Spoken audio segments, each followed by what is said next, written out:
नमस्कार मु मिता मो लक्ष्मी हांडी चैनल को आपण बहुत बहुत स्वागत। आज आम बन ना दहीबरा। आज आम स्टीम मीठा दहीबरा बनइबा। बरा को आम छाणिकी बरा बनाऊ कि आज आम बिना तेल रे दहीबरा बनइबा, से भी मीठा दहीबरा स्टीम देकी बनइबा। बहुत टेस्ट लगे खाइबा पाइंका। किछि हेल्दी जिनस जदि खाइबा चाहती थे निश्चिंत बनईकी देखिए यही प्रोसेस रे स्टीम मीठा दहीबरा। आशा करुँची आज रेसिपी आपण मानू निश्चिंत पसंद आसीबो। आ जदि पसंद आसीबो वीडियो को लाइक कमेंट शेयर करियो जमारू भूलिबेनी।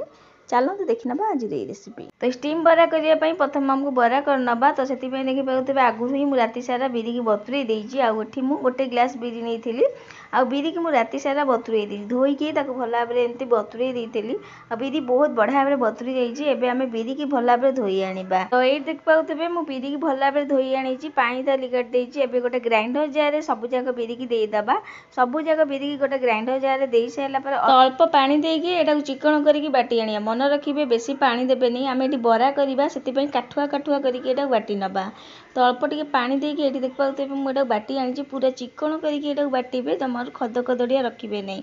तो यहाँ ये बाटी सारी एवं गोटे जगह काढ़ी नबा। बिरी गोटे जगह काढ़ी सारापर मुझे दूसरी हाफ कप खंडे सुजी दूसरी।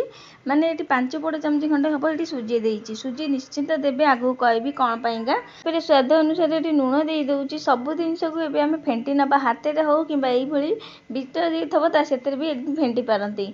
तो यहीपर मुझे फेंटी नौ आप हाथ में भी यहाँ फेंटी पारे भल भाव में यहाँ फेंटी नबा। तो बिरी की जिते भल भाव में फेंटे फेणइबे से बढ़िया भाव में आम बराटा फ्रंच आउ फ्लफी हम। तो ये आप देखिए बिरीटा को मुझे फेंटिला द्वारा केते बढ़िया भाव में फेंटी हो गलानी। ये आहरी डबल हो सारी देखिए बहुत बढ़िया भाव में बिरी मुझे फेंटी सारी। आउटी आप देखो देखो केते बढ़िया भाव में फेणी हो सारी। आउटी गोटे पानी ताटे लेकिन आप देखो देखो बैटर एमती पकईले देखिए ऊपर भासी उठुची जमार बुड़ीकी रोनी। ताल जानवे ये आम बिरी बहुत बढ़िया भाव में फेंटी हो सारी। यदि चाहिए यहाँ संगे संगे भी करेंगे किंतु मुझे घोरेकी मात्र 15 मिनट खंडे घोरेकी छाड़ी नबा। तो 15 मिनट पर काढ़ी देखा देखिए बिरी आगुठ आउर भी काठुआ हो सारी आउ टिके फुली जाइए। गोटे चिमटा खाइबा सोडा दूसरी कहीं सुजी देचु कहीं आम ए सुजी देचु से गोटे चिमुटारू अधिका खाइबा सोडा देवे नहीं। जी आम ये आज आम बराटा को छाणा नहीं स्टीम करवा। तो गोटे बाइंडिंग भी मिल बराटा आउ भी बहुत बढ़िया हम। तो से सुजी निहांती देवे। तो ये मिसई सारापर को साइड करवा। तापर देख पाते जहाँकि आम आज बरा को आज स्टीम बनइबा माने छाणा नहीं बिना तेल रे यहाँ करवा। से देखी पाते ये मोटे जाली नहीं से भल भाव में मुझे तेल मारी नौ। तो सोरिष तेल नुआ रिफाइन तेल ही देवे। तो ये आप देखी पाते भल भाव तेल मारी सारी टिके साइड करवा। पानी ये देख पाते गरम होगा बसई देती पानी फुटी आसला। जो जालीटा आम तेल मारूँ से स्टाण्डटा आदि देदबा रखी सारापर किसी समय छाड़ीदबा आउ टे भल भाव में फुटियापाइंका। से पर्यंत चलतु आम बैटर को गोटे पाइपिंग बैग में पूरे नबा। तो ये देखिए पाते गोटे पैकिंग बैग नहीं पाइपिंग बैगटा कमी खोलिकी गोटे कप साइज भल भाव में मेला करके पाइपिंग बैग न थब ताला आप जरी क्षीर जरी भी करेंगे। तो ये देख पाते सब जाक पाइपिंग बैग मेला कर सारापर जो बिरी बैटरटा जो आम गोलू ये सब जाक पाइपिंग बैग देदबा। तो सब जाक पाइपिंग बैग दे सारापर मुहटा को बांधि नबा रबर भल भाव में रबर साइज बांधि नबा। तो ये पाते यहाँ भल भाव में रबर साइज बांधि भिड़िकी पूरा बांधे जब बैटर बाहर बाहर। तो यहाँ ये साइज देखिए आ तलू आप जी मैंने दरकार से हिसाब से काटे। तो आम बरा पकईवा से पानी ये बहुत बढ़िया भाव फुटीगला। आठी मुझे देख पाते काटी देती।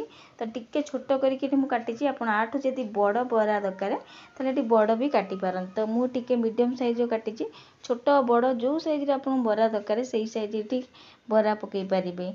तो सब जाक देखी पाते मुझे पकई नौ सब जाक बरा एमती थोई सारापर जाली उपर पानी हाथ टिके ना साइज करदे। तो ये आप देखी पाते सब बरा केते बढ़िया भाव में होची। से सुजी जमी पकईबे कहीं यहाँ आम स्टीम करवा से खाली बिरी जदि करवा माने ये बरार भल भाव टिके सेप न बन। बिरी जदि गोटे ग्लास नहीं ताले गोटे हाफ कप खंडे सुजी देदेवे से सुजी निहांती देवे। तो ये आप देखी पाते सब बरा गुराक मुझे कर सारी। आठी छोट वाला କରୁଛି। ଆପଣ ଯଦି ଚାହିଁବେ ଆଠୁ ଯଦି ବଡ଼ ଦରକାର ତାହେଲେ ବଡ଼ ଏଠି ପକାଇ ପାରନ୍ତି। ଯଦି ବଡ଼ ପକାଉଛନ୍ତି ତାହେଲେ ଛାଡ଼ିକି ପକାଇ ପାରନ୍ତି। ତ ମୁଁ ଛୋଟ ପକାଇ ଟିକେ ଅଧିକା ପକାଇ ଦେଇଛି। ଆଉ ଏଠି ଦେଖନ୍ତୁ ସବୁ ବରାକୁ ଏମିତି ପାଣି ହାତରେ ସାଇଜ୍ କରିବା ଦ୍ୱାରା ସୁନ୍ଦର ବି ଦେଖାଯିବ ବରା ଗୁଡ଼ାକ, ଆଉ ଠିକ୍ ବରା ଭଳିଆ ବି ଦେଖାଯିବ। ତ ସବୁ ଯାକ ଦେଖିପାରୁଥିବେ ମୁଁ ପାଣି ହାତ ମାରି ଏମିତି ସାଇଜ୍ କରିସାରିଛି। ଏବେ ଆକୁ ଆମେ ଘୋରେଇକି ଛାଡ଼ିଦେବା ଏଇଟା ଭଲ ଭାବରେ ସିଝିବା ପାଇଁକା। ଲୋ ଫ୍ଲେମ୍ରେ ଛାଡ଼ିଦେବା ଏ ସିଝିବା ପାଇଁ। ତ ଏଠି ଦେଖନ୍ତୁ ଏଇଭଳି ଜାଲିବାଲା ଥାଳି ମୋ ପାଖରେ ଥିଲା, ତ ସେଥିରେ ବି ମୁଁ ତେଲ ଆଗରୁ ମାରିଦେଇଛି। ତ ମୁଁ ସେଥିରେ ଜାଲିରେ ମାରିଥିଲି, ଏଠି ଥାଳିରେ ପକାଇକି ଦେଖାଉଛି। ତ ଥାଳିରେ ଆଗରୁ ହିଁ ତେଲ ମାରିକି ବସେଇ ଦେଇଥିଲି ଗରମ ହେବା ପାଇଁକା ପାଣିରେ। ଆଉ ଏଇଠି ବି ବଢ଼ିଆ ଭାବରେ ଗରମ ହେଇସାରିଛି, ପାଣି ବି ଫୁଟିଗଲାଣି। ଏବେ ଏଥିରେ ବି ବରା ଦେଇଦେବା। ଯଦି ଆପଣ ପାଖେ ଜାଲିବାଲା ଏମିତି ଥାଳି କିମ୍ବା ଜାଲି ନଥିବ, ଇଟିଲି ଛାଞ୍ଚରେ ବି ଏଇଟା ଆପଣ କରିପାରନ୍ତି ବରାର। କିମ୍ବା ଏଗୁଡ଼ାକ ଯଦି ଇଟିଲି ଛାଞ୍ଚ ବି ନଥିବ ତାହେଲେ ଛୋଟ ଛୋଟ ଗିନା କଟୋରି ଯାଇଥିବ ସେଥିରେ ବି କରିପାରନ୍ତି। ଏଇଟା ବି ଦେଇଦେଇଛି। ଏବେ ଆକୁ ଘୋରେଇକି ଛାଡ଼ିଦେବା ଇଏ ବି ସିଝିବା ପାଇଁକା। ସେତେବେଳେ ଯାଇ ବରା ପକାଇବା ପାଇଁକା ଗୋଟେ ପାଣି ରେଡ଼ି କରିଦେବା। ତ ଏଠି ଗୋଟେ ବାଉଲରେ ପାଣି ନେଇଯାଇଛି, ଅଳ୍ପ ଧନିଆ ପତ୍ର କାଟିକି ନେଇଛି, ଆଉ ଗୋଟେ ଦେଖନ୍ତୁ ହାଫ୍ ଚାମଚ ଲୁଣ ନେଇଛି, କଳା ଆଉ ଦୁଇଟା ଯେଉଁ ଧଳା ଲୁଣ ଅଛି ସେତିକି ଲୁଣ ବି ଦେଇଛି। ଦୁଇ ପ୍ରକାର ଲୁଣ ଦେଇ ସାରିଲା ପରେ ଚାମଚ ଟିକେ କମ୍ ହେବ ଚିନି ଦେଇଦେଇଛି, ଯାହାକି ଆମେ ଏଇଟା ମିଠା ଦହି ବରା ବନେଇବା ସେଥିପାଇଁ ହାଫ୍ ଚାମଚ ଦେଇଦେଇଛି ଏଠି ଚିନି। ତ ଏଇ ସବୁ ଜିନିଷ ଦେଇ ସାରିଲା ପରେ ଆମ୍ବ କଷିଆ ଅଦା ଦେଇଦେଉଛି। ଯଦି ଆମ୍ବ କଷିଆ ଅଦା ନାହିଁ ଡେଲି ଯେଉଁ ବ୍ୟବହାର କରୁ ସେ ଅଦା ବି ଦେଇପାରନ୍ତି। ସବୁ ଜିନିଷକୁ ଦେଇ ସାରିଲା ପରେ ଭଲ ଭାବରେ ମିଶାଇ ନେବା। ଆଉ ଏଇଠି ଆମର ରେଡ଼ି ହେଇସାରିଛି ଏଇଟା। ଏବେ ଆକୁ ସାଇଡ଼୍ କରିବା। ବରାକୁ ଦେଖିବା ଚାଲନ୍ତୁ। ଆଉ ଏଠି ଦେଖନ୍ତୁ ବରା ଗୁରା ଦେଖିପାରୁଥିବେ ଆଗଠୁ କେତେ ଡବଲ୍ ହେଇଯାଇଛି, ବହୁତ ବଢ଼ିଆ ଭାବରେ ବରା ଗୁରାକ ହେଇଛି। ଆଉ ଏଠି ଦେଖିପାରୁଥିବେ ଛୁରୀ ପୁରେଇକି ଦେଖିବେ, ଯଦି ଛୁରୀରେ କିଛି ଲାଗୁନି ତାହେଲେ ଜାଣିବେ ବରା ବହୁତ ବଢ଼ିଆ ଭାବରେ ସିଝି ସାରିଛି। ଆଉ କେତେ ସୁନ୍ଦର ଦେଖାଯାଉଛି ଆପଣ ଦେଖିପାରୁଥିବେ। ସେଥିପାଇଁ କହିଛି ଆପଣମାନେ ଯଦି ଏଠି ବଡ଼ ନେଉଛନ୍ତି ତାହେଲେ 4ଟା କି 5ଟା ଥୋଇବେ, ଯାହାକି ସିଝିଗଲା ପରେ ଆହୁରି ବି ଡବଲ୍ ହେଇଯାଏ। ତ ଏଇଟା ଏଠି ହେଇସାରିଛି। ଆଉ ଏଟାକୁ ଥଣ୍ଡା କରିକି କାଢ଼ିବା। ତ ଏବେ ଆକୁ ସାଇଡ଼୍ କରିବା। ଆରଟା ଦେଖିବା ଚାଲନ୍ତୁ, ଯେଉଁଟା ଜାଲିରେ ଥୋଇଥିଲୁ। ଆଉ ଏଠି ଦେଖନ୍ତୁ ଇଏ ବି ବହୁତ ବଢ଼ିଆ ଭାବରେ ହେଇସାରିଛି। ଆଉ ଇଏ ବି ଦେଖିପାରୁଥିବେ ବହୁତ ବଢ଼ିଆ ଭାବରେ ସିଝି ବି ଯାଇଛି। ତ ଛୁରୀରେ କିଛି ବି ଲାଗୁନି, ଆକୁ ବି ଥଣ୍ଡା ହେବାକୁ ଦେବା। ସବୁ ଯାକ ଥଣ୍ଡା ହେଲା ପରେ ଆକୁ ଏମିତି କାଢ଼ିଦେବା। ତ ଏଠି ଦେଖନ୍ତୁ ସବୁ ଥଣ୍ଡା ହେଇସାରିଛି, ଯେଉଁଟା ଥାଳିରେ ଆମେ ପକାଇଥିଲୁ ସେଇଟା ଆଗ କାଢ଼ିକି ଦେଖାଉଛି।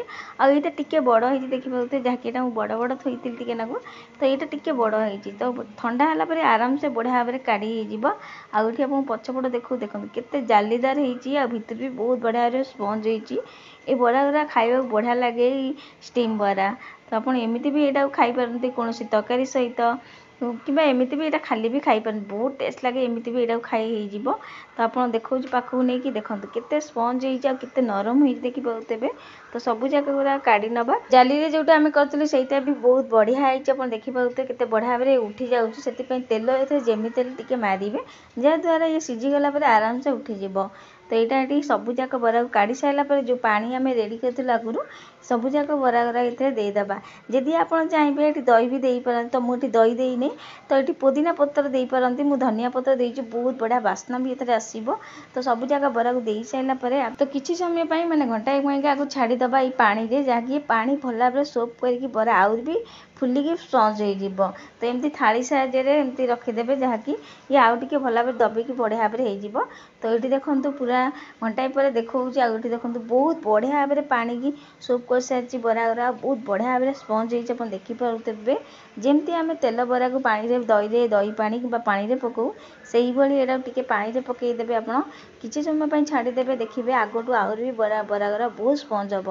ଏମିତି ବି ଏ ବରା ଗୁରା ଖାଇବାକୁ ବହୁତ ଟେଷ୍ଟ ଲାଗେ। ତ ଆପଣ ଏଠି ଦେଖାଉଛି, ଦେଖନ୍ତୁ କେତେ ବଢ଼ିଆ ଭାବରେ ପାଣି ସୁପ୍ କରିଛି, ଗୋଟେ ଭାଙ୍ଗିକି ଦେଖାଉଛି। ଆଉ ଏଠି ଦେଖନ୍ତୁ କେତେ ବଢ଼ିଆ ଭାବରେ ପାଣିକି ବି ସୁପ୍ କରିସାରିଛି। ଆଉ ବହୁତ ନରମ ବି ବରା ଥାଏ, ବହୁତ ବଢ଼ିଆ ଲାଗେ ଏଇଟା ଖାଇବା ପାଇଁକା। ତ ସବୁ ଯାକ ବରାକୁ ଏବେ ଗୋଟେ ପ୍ଲେଟ୍କୁ କାଢ଼ି ନେବା। ତାକୁ ବେଶୀ ଚୁପୁଡ଼ିବେ ନାହିଁ, ଖାଲି ହାଲକା ହାତରେ ପାଣି ଗୁରା କାଢ଼ି ନେବେ। ତ ସବୁ ଯାକ ବରାକୁ ଗୋଟେ ପ୍ଲେଟ୍କୁ ଟିକେ କାଢ଼ି ନେଉଛି, ସଜେଇ ନେଉଛି ଦେଖିପାରୁଥିବେ। ସବୁ ବରାକୁ ଏଠି ଦେଇ ସାରିଲା ପରେ ଏଠି ଆମେ ଦେଇଦେବା ମିଠା ଦହି, ଯାହାକି ଆମେ ଏଠି ମିଠା ଦହି ବରା ବନାଉଛୁ। ତ ଘର ତିଆରି ମିଠା ଦହି ଥିଲା ଦେଖିପାରୁଥିବେ, ଫ୍ରିଜରେ ରଖିଦେଇଥିଲି, ପୁରା ଥଣ୍ଡା ଅଛି ଦେଖିପାରୁଥିବେ। ତ ସବୁ ଦହିକି ଆ ଉପରେ ଦେଇଦେବା। ସବୁ ଦହିକି ଭଲ ଭାବରେ ସବୁ ବରା ଉପରେ ଦେଇଦେବା, ଯେମିତି ସବୁ ବରାରେ ହିଁ କୋଟ୍ ହେଇଯିବ। ତ ସବୁ ଯାକ ଦେଖିପାରୁଥିବେ ଦହି ଦେଇ ସାରିଲା ପରେ ଆ ଉପରେ ଦେଇଦେଉଛି। ତ ଭାଜିକି ନେଇଥିବା ଦେଇଦେଉଛି ଜିରା ଗୁଣ୍ଡ, ତାପରେ ଭଜା ଲଙ୍କା ଗୁଣ୍ଡ ଏଠି ଦେଇଦେଉଛି, ଆଉ କାଶ୍ମୀର रेचिल पाउडर एठी दे दउ सुंदर देखा जिवो कटा धनिया पत्र एठी दे दउची कटा पुदीना पत्र टिके दे दउची तापर धनिया पुदीना चटनी जोटा ग्रीन चटनी सेटा भी एठी दे दउची खट्टा मिठा एठी चटनी दे दउची से चटनी भी एठी दे दे दही बरा रे आपण मन पसंद एठी किछि भी जिंस देई पारन कटा पियाज भी एठी देई पारंती तो मु एठी कटा पियाज देइने तापर किछि सेव भी एठी दे दउची खाइबा को बहुत बढ़िया लागिवो ए सब जिंस देला परे तो केते सुंदर देखा जाउछ आपण देखि पारुथबे आपण जदि चाहिबे बरा रो दही रे पकेई कि किछि समय पई फ्रिज रे रखि देबे ठंडा ठंडा को सब भी करि पारत एमिति भी एटा बहुत स्पंज थाए बरा गुराक एठी गोटे बरा काटिकी देखौछि आपण देखि पाउथबे केते सुंदर भाबे दही भी सूप कर साइलानी बहुत बढ़िया लागे दही बरा खाइबा पई का आमे स्टीम देई करछु तो पूरा हेल्दी रहइबो एटा बिना ऑयल रे हिची ए बरा गुराक बहुत बढ़िया लागियो खाइबा पई आपण जे चाहिबे दही रे पकेई साइला परे सुखिला लंका भुसुंगा पत्र छुंक भी देई पारंती तो आपण माने थरे निश्चित बनै कि देखंतु एही प्रोसेस रे स्टीम मिठा दही बरा आ आपण माने करे स्टीम मिठा दही बरा केमिति हला आ टेस्ट केमिति लागिला मते निश्चित कमेंट करबे आशा करछि आज रे रेसिपी आपण मानु निश्चित भल लागितबा आ जदि भल लागितो वीडियो बहुत मते शेयर करबे आज पई का रहउछि जय जगन्नाथ पुणी आसीबी एमती गोटे नुआ रेसिपी नेकी धन्यवाद।